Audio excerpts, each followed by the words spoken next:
Alright guys, so as you figured out, I'm not there today, but I wanted to go over your homework with you so that you would be able to determine if you were on your way or needed a little more help. So we're going to graph these 9 problems. You can see that these are in y equals mx plus b form. These are in standard, which you will need to either graph from standard if you did that lesson yesterday and you want to, or you can change these to y-intercept form and then graph them. These 3 you will graph just by plotting the coordinates. Okay, so here we go. I will not be flipping back and forth because I want to just use the graphs there. Alright, so the first one we're going to graph is y equals negative 2x minus 1. So remember that this is our y-intercept, or our b, and that is where we're going to start. Remember that this is the y and this is the x-axis. So we're going to start on the y-axis at negative 1, so we're going to place a coordinate point there. Okay, so now keep in mind that this is a negative slope, so we need this line to go this way because it's negative, and we want to write a 1 underneath that 2 to help us make our slope pattern. So we're going to go up 2 over 1 and make a coordinate from there, and we can continue to do that. We can also go back from here and make and fill in the down 2 over 1 to fill in the line. So we want to make a check for ourselves after we connect our dots here. Does this go through at negative 1? Yes. Does this go 2 over 1 up 2 over 1? And does it go to the left? Yes. So then we know we've graphed it right. So if you didn't graph it right, use a colored pen and make corrections, okay? The second one would be y equals negative 1/2 x plus 2. So this one will start at positive 2 on the y-axis. So we will go up 2 here and plot a dot. If I can get my pen to work. There we go.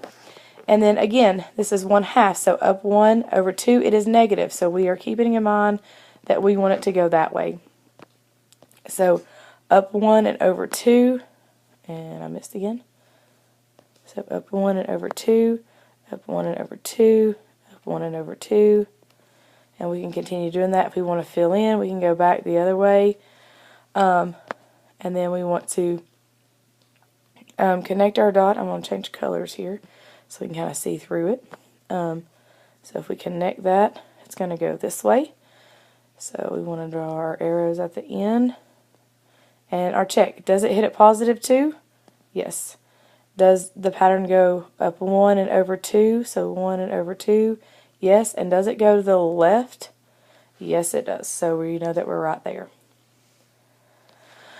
Alright, number 3 says y equals 3x plus 3. So again, I'm going to start at positive 3 on the y-axis. Every year I have people start at the wrong place, so we're going to start right there at positive 3. Again, we're going to add the 1 underneath just so that all whole numbers are over 1 and we have that fraction. Now if you'll notice, the slope here is positive, so we know that this line is going to go this way because the slope is positive. So we're going to go up 3 and over 1 in this direction. Again, we can fill in going the other way, which would be down and left. Now remember that down and left would be a negative negative, and a negative negative makes a positive. So alright, so we're going to connect our dots here. I may have missed on that one, and I did. So, because we know it's got to be linear there. There we go. Oh, there we go. So, fill that in. Alright, so we have to go through our check. Does it hit through 3? Yes, it does. Up 3 over 1. 3 over 1. Yes, you should be able to say this fraction. 3 over 1, up 3 over 1. And so it goes to the positive, like we were expecting it to. Alright, again, fix those in a colored pen if you missed them. Alright, so then number 4, we had to graph from an x and y chart. So again, this is your x-axis, this is your y-axis, this is negative, positive, this is negative y here. I got a little tail there. Alright, so -1, -1, 0, 1, 1, 3. This is like you're giving me directions. This one tells you left or right. This one tells you up or down. So this is telling me to go left 1, down 1. So I'm going to go left 1, and I'm going to change the color here. Maybe you can see it a little better on the black and white graph. So left 1, down 1 is going to put a dot right there. This tells you to go nothing left or right, but to go up 1. So that's going to be right there. This one says right 1 and up 3. And that's going to be right there. I told you that these would all be linear. So there they are. And connect my dots. Make my arrows. And I am finished. Okay. If you need me to go back through that again, you can pause it. I'm going to have to erase this chart here. Alright, so here it goes. Okay, so the next chart for number 5 had -2, -4, 0, -3, 2, -2, and 4, -1. So the first place I'm going to put a dot, again this is left and right, up and down. So I'm going to put one at -2, -4, should go here. There we go.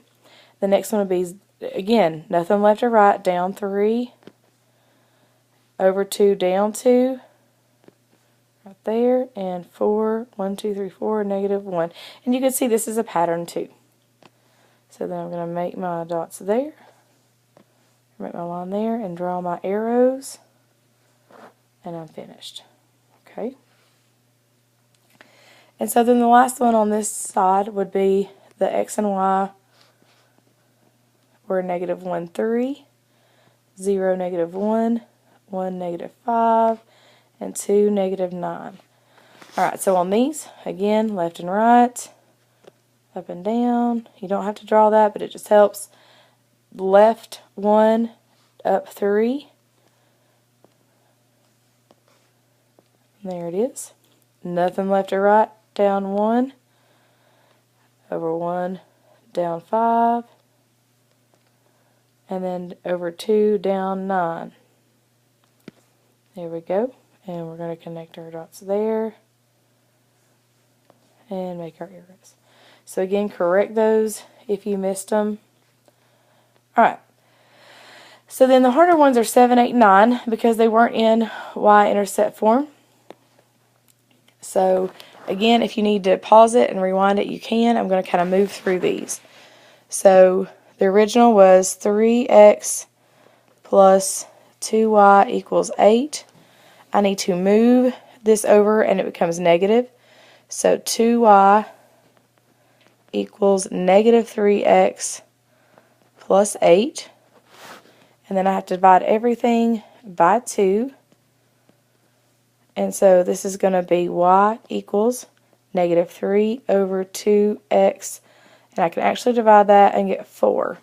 So now we're back to like we were with number 1. So I need to go up 4 and place a coordinate there on my graph. If I can hit the right spot there. Okay. And then again, this is negative, so I need to go this way. And it's up 3 over 2, so 1, 2, 3, 1, 2.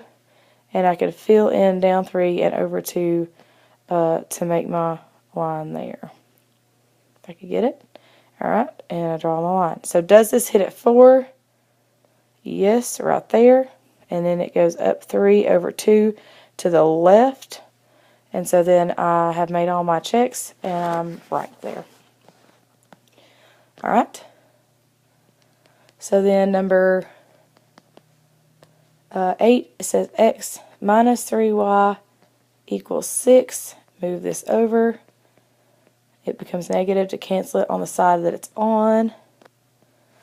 I can't put the x and 6 together because they're not like terms, if you'll remember. Now here we got to be careful.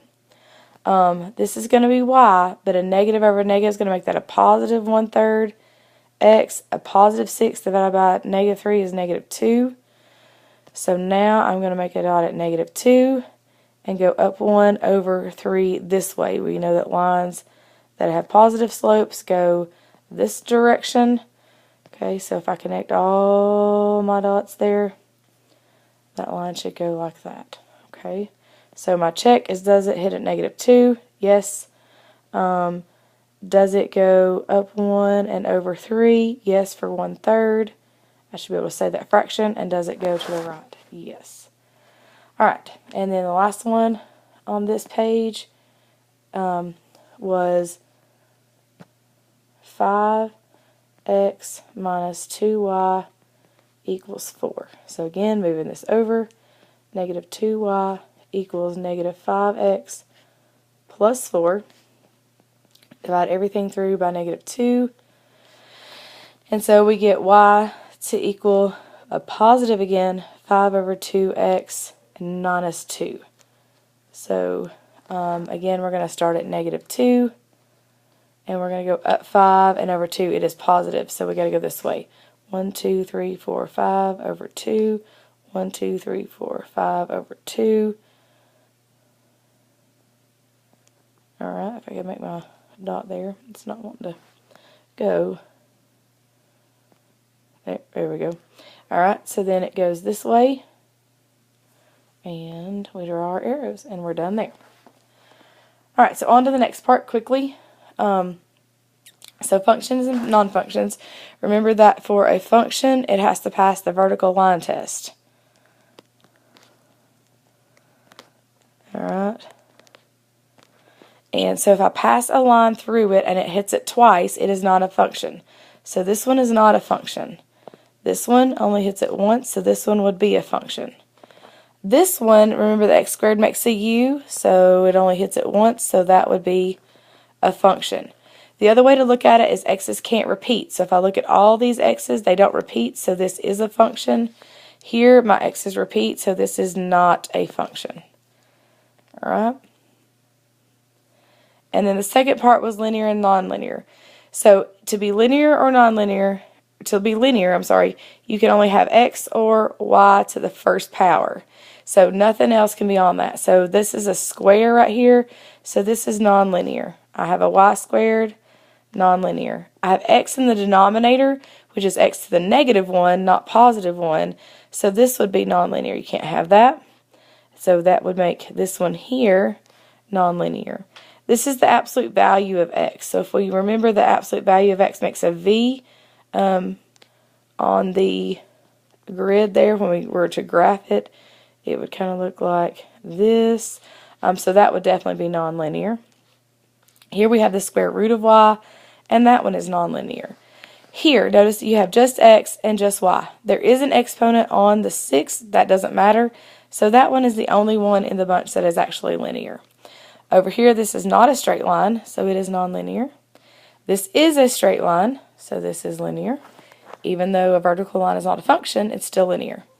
Alright, and then here, we want to make sure that this rate of change is the same. So this goes up 4 each time.